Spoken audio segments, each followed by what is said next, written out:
मैंने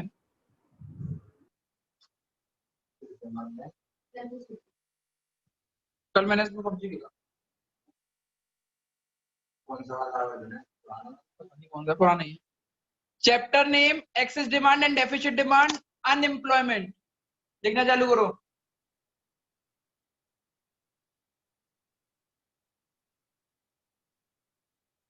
Unemployment means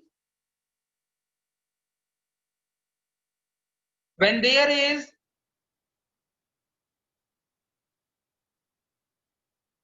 idle labor, when there is idle labor, ideally idle labor and labor मतलब हम सब labor he labor, idle labor, and there is no work in the economy. There is no work in the economy. And there is no work in the economy.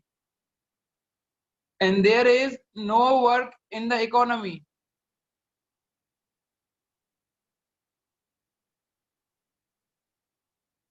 एक बार starting से repeat कर देना। Unemployment means when there is idle labor, when there is idle labor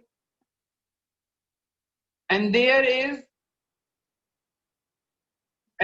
is no work in the economy.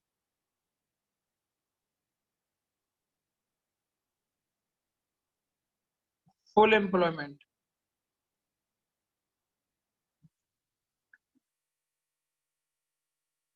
When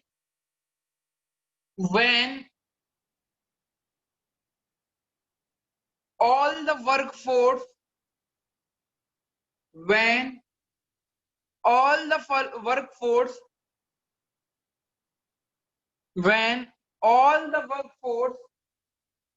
in the economy is doing a work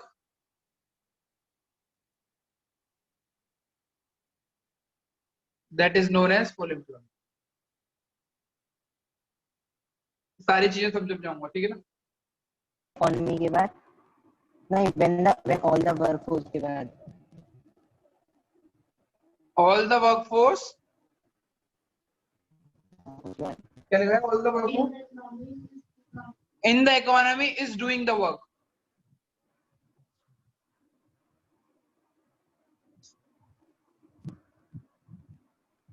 अब लिखो unemployment is of two types. Unemployment is of two types. Number one, voluntary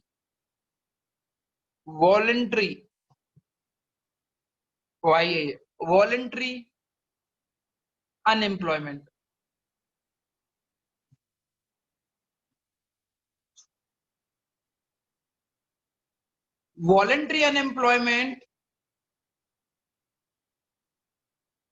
Voluntary unemployment is the employment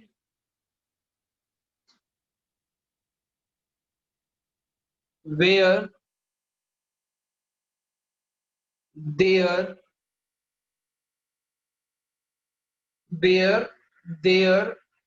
is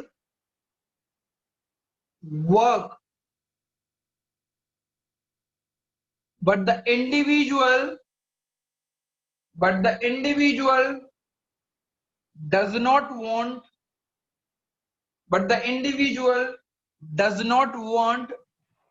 भैया repeat करना voluntary employment के बाद।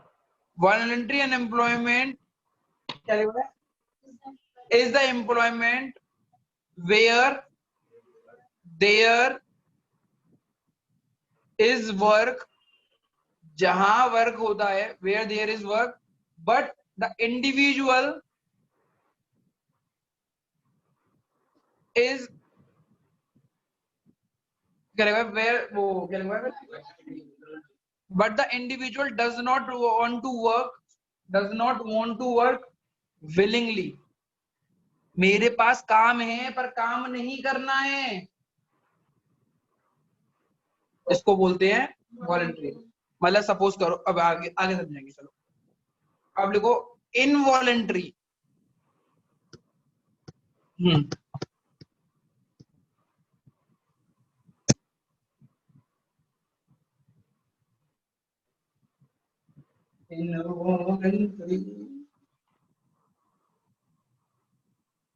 Involuntary,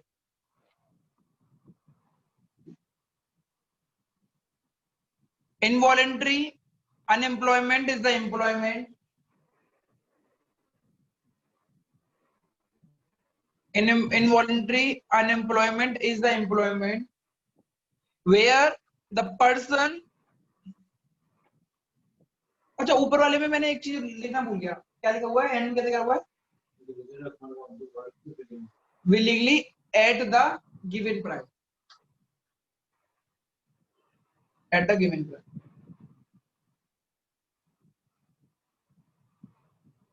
at the given price। दूसरा लिखो involuntary, लिखो involuntary unemployment is the employment, involuntary unemployment is the unemployment where the individual want to work, where the individual want to work but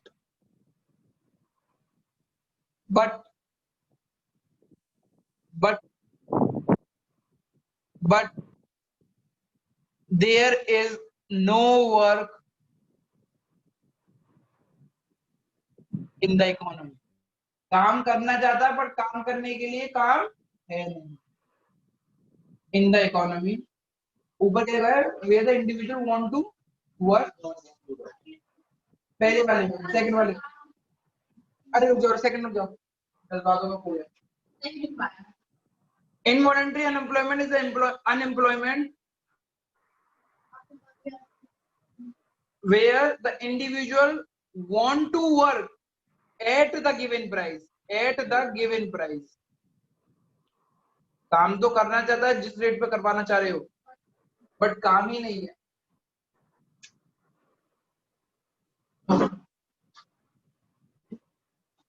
but काम नहीं है। अब suppose करो, इसको समझते हैं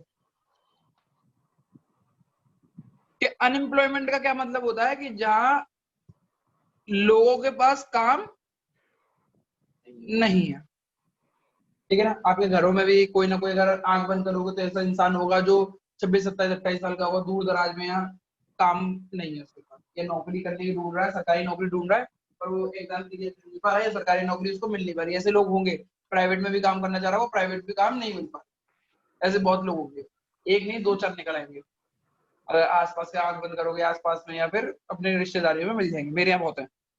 अब अनएम्प्लॉयमेंट के बारे में अब एक और पढ़ते हैं कि अनएम्प्लॉयमेंट 2 तरीके के होते हैं, वॉलंटरी और इनवॉलंटरी। सपोज करो, ये वो इंसान होता है जिसको काम तो मिलता है बट वो काम नहीं करना चाहता। इसको कौन बोलते हैं, मक्कार। कौन बोलते हैं इसको, मक्कार। ऐसे लोग हैं तुम्हारे यहाँ पे जो सोच के देखो, काम तो मिल रहा है बट काम नहीं करना चाह रहे। भिखारियों को देख लो, भीख मांगे, हम कहेंगे काम कर ले, काम नहीं करेगा वो, मक्कार। दे आर मक्कार, नो दे आर नॉट मक्कार, कामचोर, दे आर नॉट कामचोर। सपोज करो, I take an example, Rohit भैया की कोचिंग बंद हो जाती है एंड आकाश आता है कि रोहित भैया आपके पास काम धंधा नहीं है। मैंने कहा नहीं, 3,000 रुपए दूंगा आपको महीने के। आप तो मुझसे 2,200 रुपए की फीस दे देते, मैं आपसे 3,000 रुपए दे रहा हूँ, एक्स्ट्रा दे रहा हूँ ये, तो क्या आप काम करेंगे? तो रोहित भैया का क्या आंसर होगा, मेरे पे काम नहीं है कुछ। मैं कहूंगा नो, क्योंकि कुछ मेरा एक स्टैंडर्ड है, या फिर मेरे कुछ एक वो है कि भाई मैं नहीं करूंगा, कुछ और कर लूंगा, और तेरे यहाँ पे नौकरी नहीं करूंगा। तो काम तो मिल रहा है बट काम नहीं करना चाहिए। It is just because I am not मक्कार, बट मैं स्टेटस या किसी चीज की वजह से नहीं करूंगा। तो हाँ, ये इसमें दोनों लोग आ सकते हैं, मक्कार लोग भी आ सकते हैं, स्टेटस वाले लोग भी आ सकते हैं। सपोज करो कोई मुझे कल बोलता है कि रोहित अपनी कोचिंग छोड़ के 10,000 की जॉब मिल रही है, ले ले, मेरी कोचिंग में बंद होगी, 10,000 की जॉब नहीं करने जाऊंगा मैं, घर पे बैठ के मैं कुछ कर लूंगा, पंचर की दुकान लगा लूंगा, कचौड़ी का पेड़ा लगा लूंगा, 10,000 रुपए तो ज्यादा कमा लूंगा। विभूति नारायण, कुछ नहीं होगा तो एक छोटा सा खोखा खोल के नेचुरल स्मूदी करके ऐसे कुछ कर दूंगा, 50-50 रुपए के फल को 150 रुपए में बेचूं, अच्छी सी एक साइकिल लगा दूंगा पीछे, 2-4 क्या कहते हैं ईंटें लगा दूंगा, रॉ पेंटिंग कर दूंगा, बढ़िया सा डीजे लगवा दूंगा, उसके अंदर म्यूजिक स्टूडियो लगा दूंगा, बस हो गया काम। पिंच बना लो पूरा। पिंच बना देंगे इसको। वही जब मैं बोल रहा था तो पिंच याद आ रहा था दिमाग में। तो अब ये होता है, ये लोग और होते हैं जो काम मिल रहा है बट काम नहीं करना चाहते। अब दूसरे आते हैं जो काम नहीं मिल, वो काम करना चाहते हैं बट काम नहीं मिल रहा। काम करना चाहते हैं, ये बड़ी दुखदायक होती है, ऐसा नहीं होना चाहिए, बट काम नहीं मिल रहा। जैसे कि कल मेरे पास एक लड़का आया, ये लॉकडाउन लॉकडाउन खत्म हो गया है, आ रहा हूँ 5 मिनट, वो आधे घंटे बाद कॉल करूँ। मेरे पास एक लड़का आया, भाई साहब इतना स्मार्ट, मैंने बहुत रेयर लड़के देखे इतने स्मार्ट। क्वालिटी रेस्टोरेंट में कुछ काम करता था, 12,000 रुपए की तनख्वाह मिल रही थी और उसके पास बेहतरीन सी काली कलर की बुलेट थी। मैं देख के पागल हो गया, काली कलर की बुलेट थी उसके पास, आईफोन चला रहा था नॉर्मली, 12,000 मिल रहे थे। ऐसे जिनके पास पैसे बहुत कम होते हैं ना, वो ज्यादा शौक मत चलाना करते दिखावे तो मैं ना, जैसे कि कैसे लोग मिल जाएंगे लाइफ में कि नेक्सा शोरूम पे काम कर रहे हैं और उसमें अपनी उसी गाड़ी के ऊपर खड़े होकर फोटो खिंचाएंगे और कहेंगे माइन का, माई का, पापास गिफ्ट, ठीक है ना, ऐसे वाले। तो भाई अब मुझे नहीं पता वो उसकी थी या किसकी थी, एंड ही वाज लाइक कि भैया मैं 5,000 रुपए में काम करने के लिए तैयार हूं। कुछ भी करो, मैं घर में ड्राइवर ड्राइविंग सब कुछ कर लेता हूँ। बुलेट पे आया है, वो बात सब अलग है, बट काम करना चाहता है, और जो मार्केट में रेट है उसी रेट में काम करना चाह रहा है और सस्ते में भी करना चाह रहा है, पर मेरे पास काम है नहीं, तो मैं क्यों दूंगा उसको 5,000 रुपए। तो उसको क्या बोलते हैं, इनवॉलेंटरी, मतलब जानबूझ के नहीं है। पहला वाला तो इंसान जानबूझ के काम नहीं कर रहा था, इसमें जानबूझ के काम नहीं, हम है ही नहीं। ये बहुत दुखदायक होती है, ये बहुत दुखदायक होता है।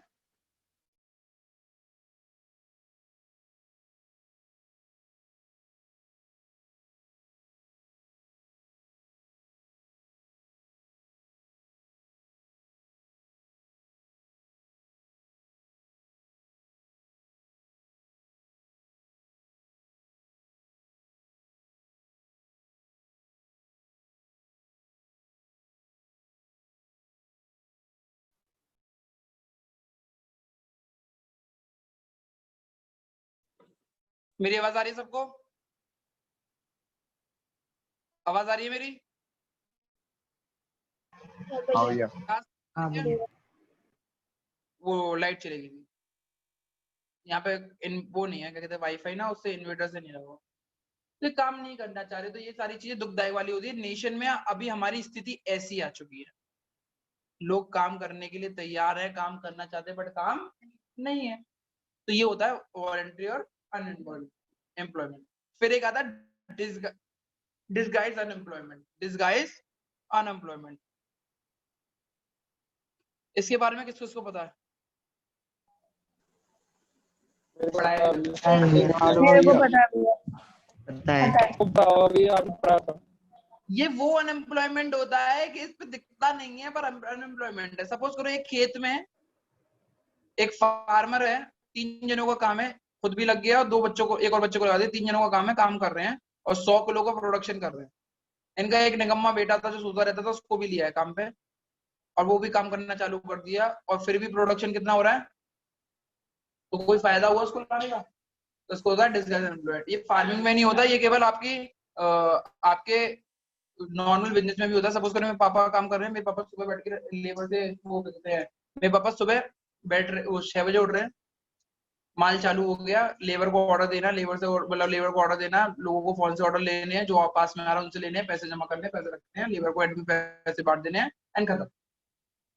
पापा ने सेल कर ली 5,000 रुपए दिन की, दिन की है सेल। मतलब इससे कुछ ज्यादा भी होती है, कुछ कम भी होती है, खोल ली 5,000 रुपए की कर ली सेल। अब पापा ने कहा मेरा एक निकम्मा लड़का है, उसको भी लिया, और इट इज नॉट मी, ओ भाई।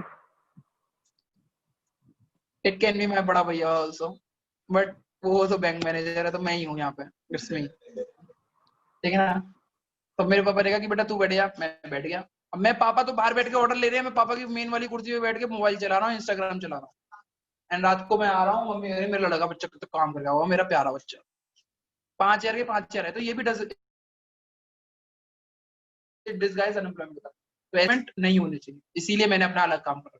तो यहाँ तक मैंने आपको पढ़ा दिया, अब पढ़ेंगे हम आगे का टॉपिक। ये क्यों पढ़ाया है, मेरी पुरानी बुक में ये इससे रिलेटेड था, क्वेश्चन आते थे, नई बुकों में ये क्वेश्चन नहीं दे रखे, क्वेश्चन आते हैं, दे ही नहीं रखा आपकी बुक में, ये इसको याद कर लेना। इसके ऊपर अभी 2 डायग्राम और बनेंगे, वो मैं कल बनवाऊंगा, क्योंकि मुझे उसकी ढंग से लैंग्वेज याद नहीं है और टॉपिक का नाम याद नहीं है, वो शायद इसकी बुक में नहीं है, जैती की बुक में। तो अब मैं चालू कर रहा हूँ, आगे से चालू करते हैं, उसका नाम है एक्सेस डिमांड। चालू करो, एक्सेस डिमांड। एक्सेस डिमांड, इसका क्या मतलब होगा, जब एग्रीगेट डिमांड ज्यादा होगी, aggregate supply.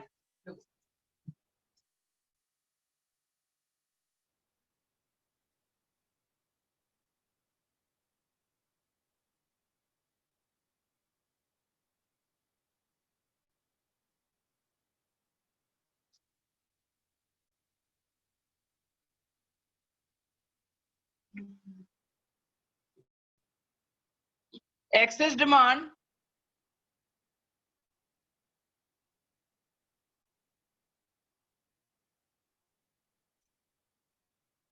is the demand, sorry, excess demand is a situation, excess demand is a situation where the actual aggregate demand, where the actual aggregate demand is more than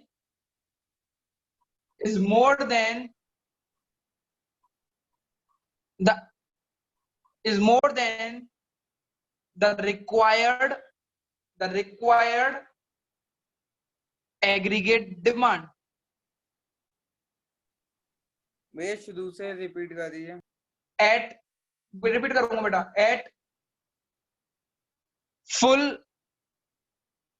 level of employment, at full level of employment,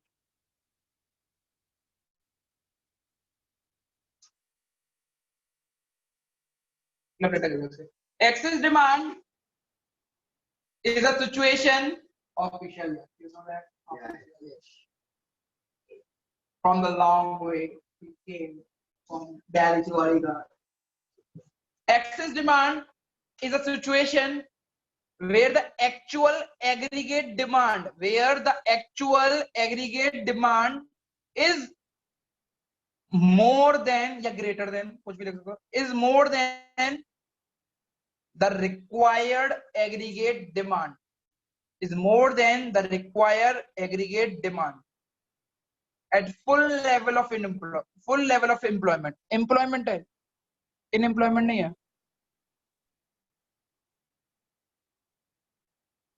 भैया more than की बात एक बार फिर से बोल।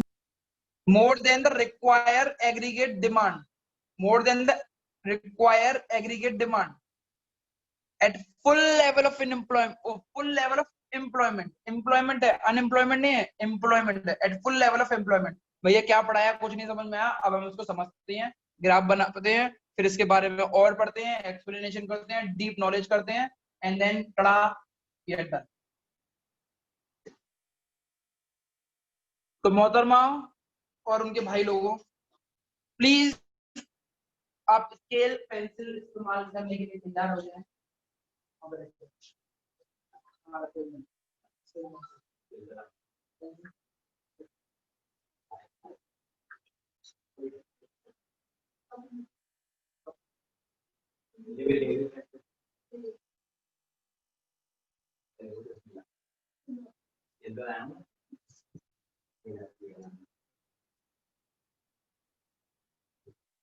समझते हैं हुआ क्या, बात क्या हुई।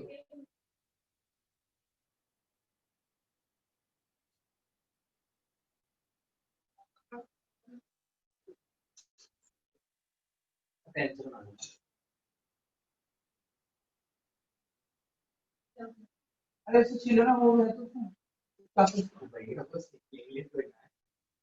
कटर होगा इसके अंदर अंदर ले लो।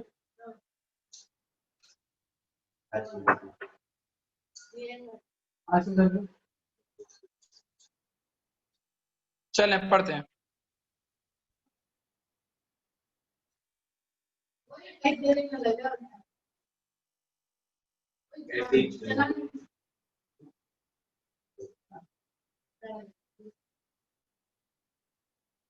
मेरा कौन मेरा कौन नहीं जिसके घर पे होती है ना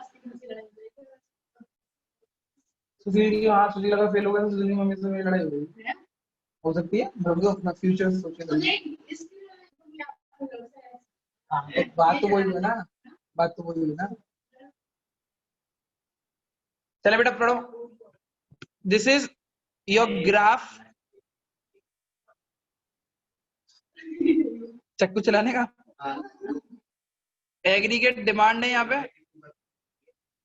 और यहाँ पे एग्रीगेट सप्लाई है। यहाँ पे आपका आउटपुट आता है और फुल एम्प्लॉयमेंट कहीं यहीं पे ले लो कहीं पे भी ले सकते हैं कहीं पे भी ले सकते हैं। ओ समझ लो बहुत इंपॉर्टेंट है।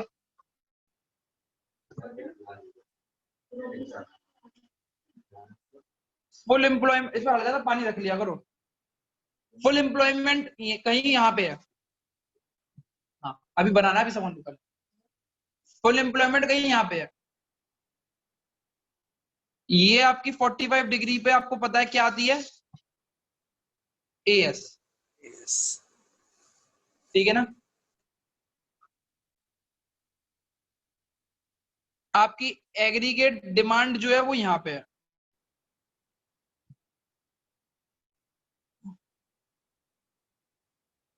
रुक जाओ गलत बन रहा है।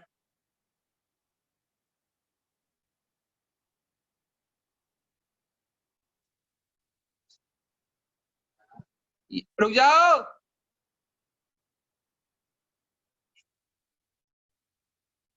ये कौन सी डिमांड है ये एक्चुअल वाली जो हुई है ये इक्विलिब्रियम है आपका। बट आप चाहते थे रुक जाओ रे ना देखो जरा देखो ताकि तुम्हारी चेहरों से मुझे उनका पता लग पाएगा कि वो लोग क्या समझ रहे हैं। एग्रीगेट सप्लाई ये है ये एक्चुअल एग्रीगेट डिमांड है जहां एडी इक्वल टू ए से आ जाता है उसको क्या बोलते हैं इक्विलिब्रियम। बट आप चाहते थे कि इक्विलिब्रियम कहां पे हो फुल एम्प्लॉयमेंट पे। आप चाहते थे कि इक्विलिब्रियम कहां पे हो। तो अगर एग्रीगेट डिमांड ऊपर की जगह पे कुछ इस जगह से जाता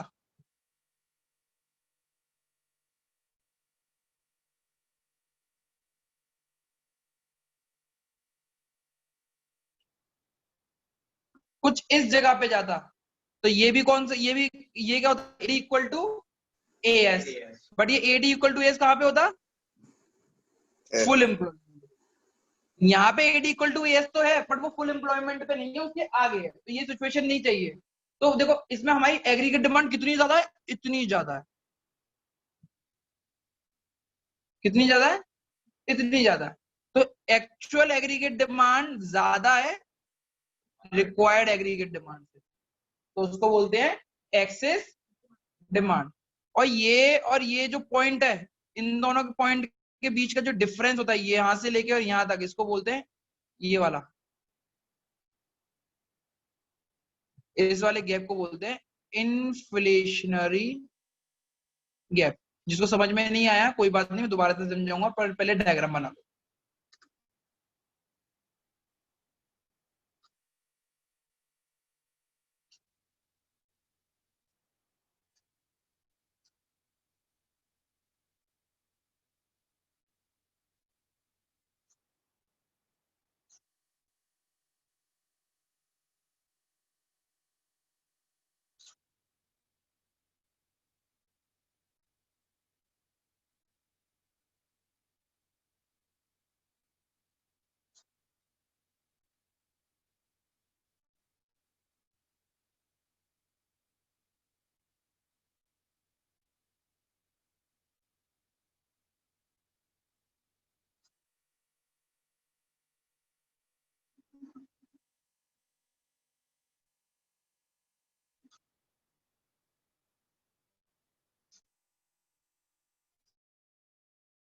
आपकी बुक में जो डायग्राम बनना है उसको देख लेना मत, घूम जाओगे, उल्टा लगेगा आपको बिल्कुल।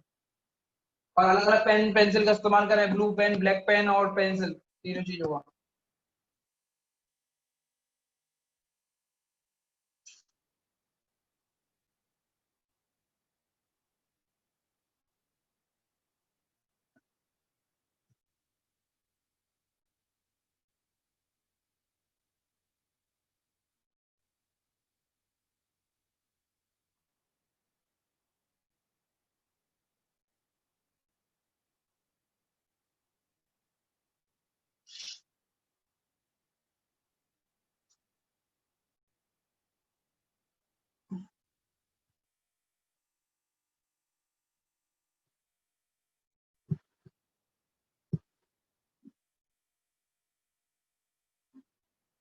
इस टीवी में ज्यादा साफ दिखाई देता है उस वाले में?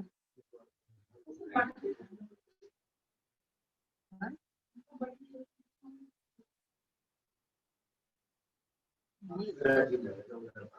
मुझे ये ज्यादा कंफर्टेबल है, मैं बिल्कुल पास में बैठा हूँ।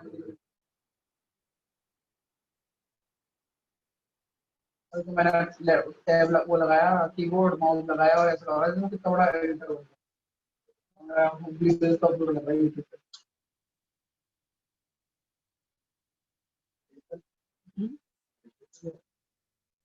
मैं कह रहा था मुझे लगा कितना बड़ा editor.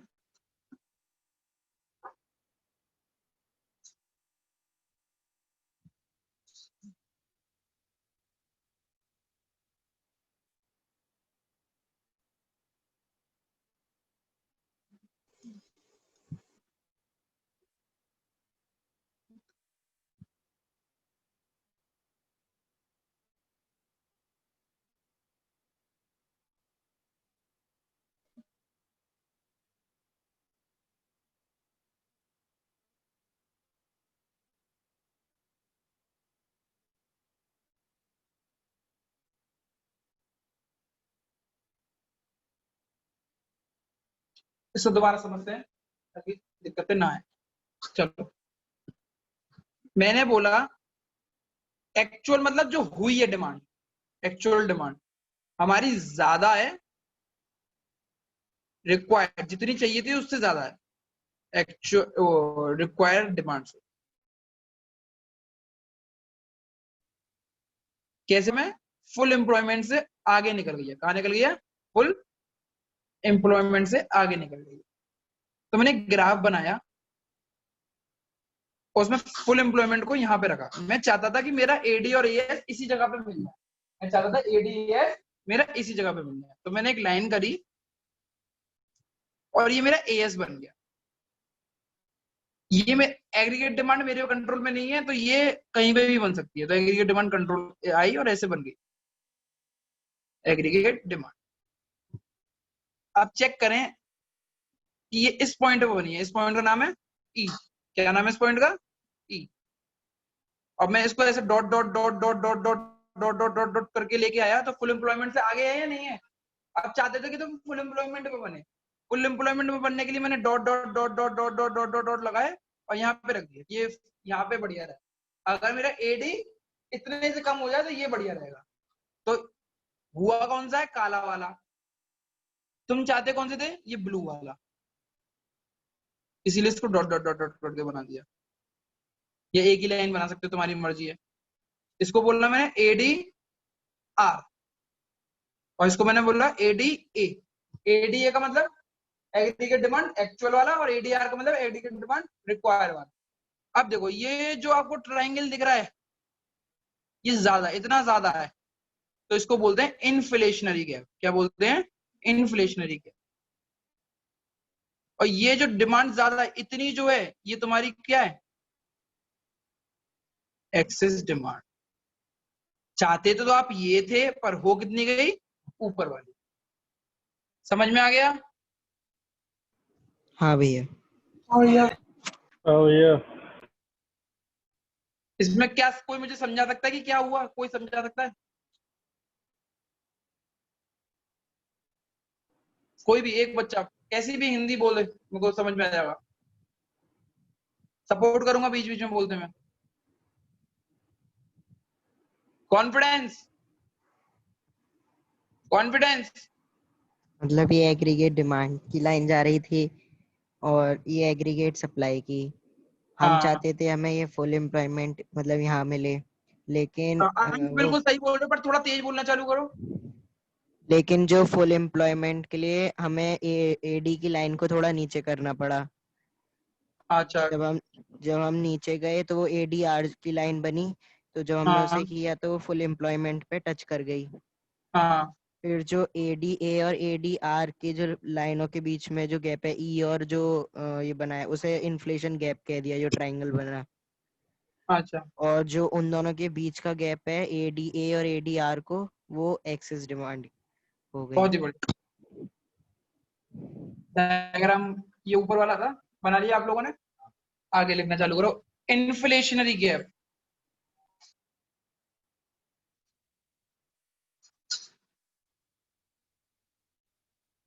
when there is a gap when there is a gap when there is a gap because of actual demand exceeds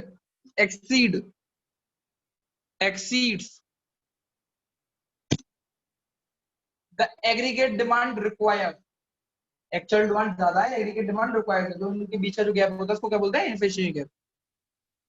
the aggregate demand required to establish full employment equilibrium is known as भैया to establish to establish full employment equilibrium।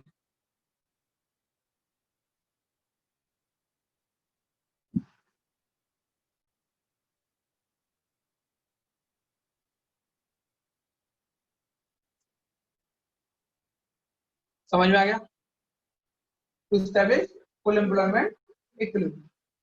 फिर आगे भी कुछ बोला था मैंने? is known as inflationary gap। is known as inflationary gap लिखना चाहो तो लिख लो, वरना बात तो वही है। this is called मतलब अब एक लाइन छोड़ के लिखना, this is called, एक लाइन छोड़ के, this is called excess demand because sorry this is called inflationary gap because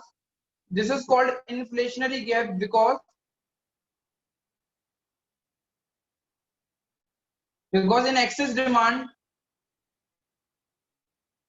excess demand the price of the goods rise।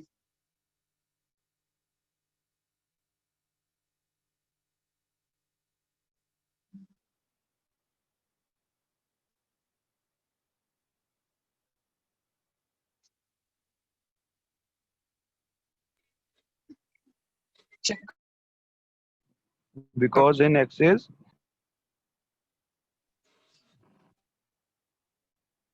because in excess demand there is rise in the price of goods। अब इसको समझते हैं एक और चीज को। ये क्या है? सर्कल? नो, बोला दिस इज क्या है? स्कोप का एंगल। एम। दिस इज हेडशॉट मारने के लिए, पट्ट से मजाक हो गया बहुत। This is known as business cycle. बोले बिजनेस साइकिल क्या होता है? बिजनेस साइकिल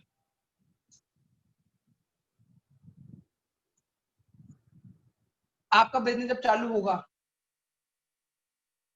तो बूम होगी। बूम मतलब तार से बिक रहा है सामान, बहुत तेजी से बिक रहा है और नफा बिके जा रहा, बहुत पैसा कमा रहे हो, बहुत पैसा कमा रहे हो। अभी बता रहा हूँ, बूम एक टाइम आता है जहाँ पे बहुत बिक्री होती है। सपोज करो बूम का पीरियड कब था? कोविड-19 में, उसके लिए सैनिटाइजर के लिए बूम पीरियड, धड़ाम धूप बिके जा रहा। अब क्या वो सैनिटाइजर बिक तो रहा है पर उस रेट से नहीं बिक रहा जो उस रेट से पहले बिक रहा था। तो अब थोड़ा मद्दा आना चालू हो गया, रिसेशन। अब जब ये मद्दा आया तो इसमें डिमांड कम हो जाती है और सप्लाई ज्यादा होती है। आपने सोचा था कि भाई बिक्री होगी, बहुत ज्यादा बिक्री होगी, आपने प्रोडक्ट सैनिटाइजर बनाना चालू कर दिया और जैसी बाजार में बहुत ज्यादा सप्लाई हो गई, डिमांड से ज्यादा सप्लाई हो गई तो रिसेशन आना चालू हो गया। डिमांड कम होती है, सप्लाई ज्यादा होती है। इसको कंट्रोल नहीं किया गया तो आप क्या करोगे, सप्लाई करते जाओगे करते जाओगे करते जाओगे करते जाओगे, डिमांड कम होती जाएगी होती जाएगी होती जाएगी, तो फिर आ जाता है बहुत आर्थिक मंदी, डिप्रेशन। क्या आता है? डिप्रेशन। इसमें डिमांड ज्यादा गिर जाती है और सप्लाई ज्यादा बढ़ती है बिल्कुल रिसेशन की छोटी बहन, बट छोटे होते हैं वो ज्यादा उत्पाद करते हैं, वैसा ही।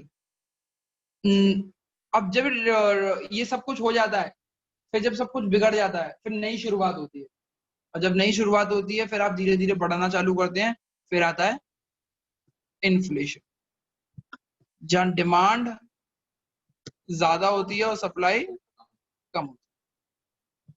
This is a business cycle. कोई भी प्रोडक्ट ले लो, कुछ भी ले लो, इसी पे चलता है। कैसे चलता है चेक करके बताते हैं। सैमसंग ने अपना फोन निकाला नोट 20,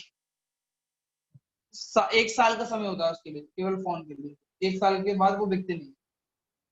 नोट 20 जैसे ही निकाला तो सबने एकदम खरीदना चालू कर दिया, बूम आ गया। क्या आ गया? बूम। फिर क्या हुआ? लोगों ने कम खरीदना चालू किया तो क्या हो गया? रिसेशन। फिर एक टाइम आएगा जब वो 7-8 महीने का हो जाएगा, नहीं बिकेगा, खत्म हो जाएगा। फिर क्या करना पड़ेगा? सैमसंग को नया फोन निकालना पड़ेगा। वो निकालेगी फिर वो नोट 21, कुछ भी निकाल सकते, कुछ भी निकाल सकते, 30। नोट 21। तो फिर वो क्या होगा, वो जैसे ही वो निकला तो वो बिकना चालू होगा, फिर वो और ज्यादा बिकेगा जब लोगों के मुंह पे आएगा। तो सपोज करो पहले 3 महीने तो ये हालत में रहेगा, फिर ये वाली हालत में, ये फिर ये वाली हालत में, फिर ये वाली हालत।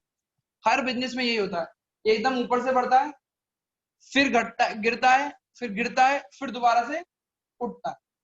यही होता है बिजनेस साइकिल। ये बिजनेस साइकिल अगर आप बनाना चाहो तो बना लो, बुक में किसी जगह पे दे रखी होगी, नहीं दे रखी होगी, बट ये होती है ऐसी। कोई भी चीज उठेगी। अभी आप बीजेपी की सरकार है, बहुत ऊपर है वो, अभी वो अपने बूम पीरियड पे।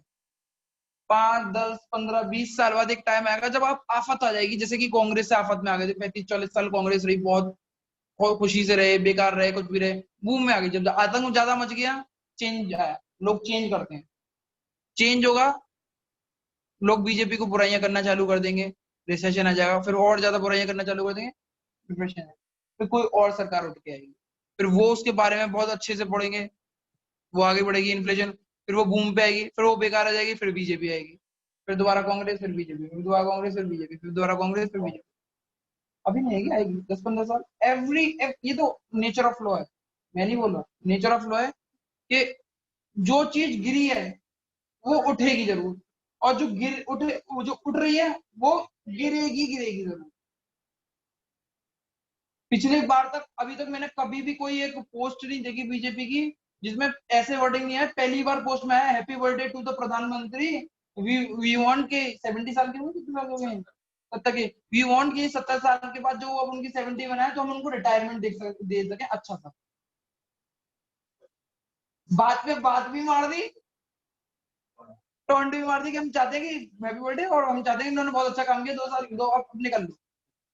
ये सब कुछ होता है बेटा ऐसे, उठ रही है गिरेगी, उठेगी गिरेगी। This is something which is known as excess demand. Excess demand का मैंने पूरा कॉन्सेप्ट आपको समझा दिया, समझ चुके हो।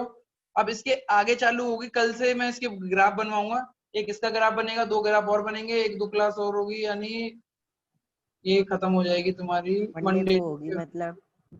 अगले हफ्ते और खींचेगी, अगले हफ्ते हमारा मतलब सितंबर में हमारा ये खत्म हो जाएगा, अक्टूबर में पूरा का पूरा कोर्स खत्म हो जाएगा इंडियन इकोनॉमिक्स का। नवंबर में एंड तक इसका कोर्स खत्म हो गया, नवंबर तक सब चीज का एंड हो गया। Thank you everyone. क्लास में अभी रुक जाओ, वो ले लो अटेंडेंस। हाँ अपने अभी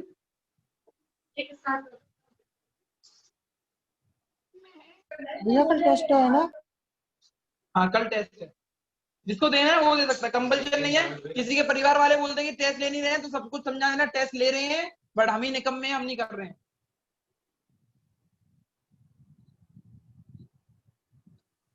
mark attendance. Akash, Abhishek, Akash, present. Akash, present. Aviral, Chulbul, Disha, Disha, Divya, Divya, present भैया। गुंजिता क्लास में आ गई बेटा, तुम क्लास की छोड़ गई थी गुंजिता। दिव्यांश, भैया दिव्या मेरी लगा दी। लगा दी, दिव्या लगा दी, दिव्यांश, बड़ी बुआ,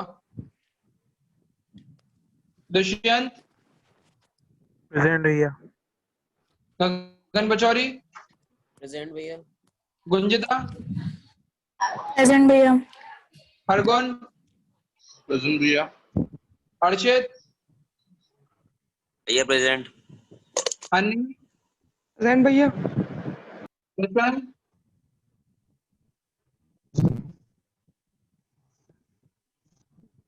हरगुन,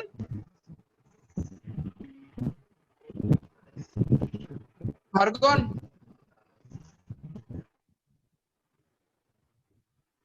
जयती, प्रेजेंट भैया। कशिश गुप्ता, प्रेजेंट भैया। ललित यादव, प्रेजेंट भैया। मानस, मानस, एम मानस, मनीष, मोहित गौर, प्रेजेंट भैया। मुस्कान, प्रेजेंट भैया। निशांत, प्रेजेंट भैया। प्रखर, प्रेजेंट भैया। ऋचा, ऋचा, मित्तल, बर्थडे मना दिए तो, साक्षी, यस भैया। शौर्य,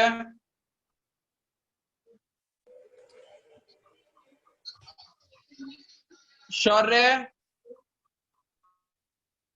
शुभ, स्नेहा, प्रेजेंट भैया। शुभ, सुशील, तनिष्का, प्रेजेंट भैया। पांडे, प्रेजेंट भैया। यश मित्तल, MI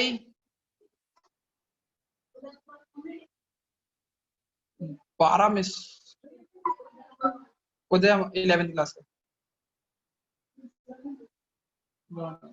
दोबारा से ज्वाइन करना उदय।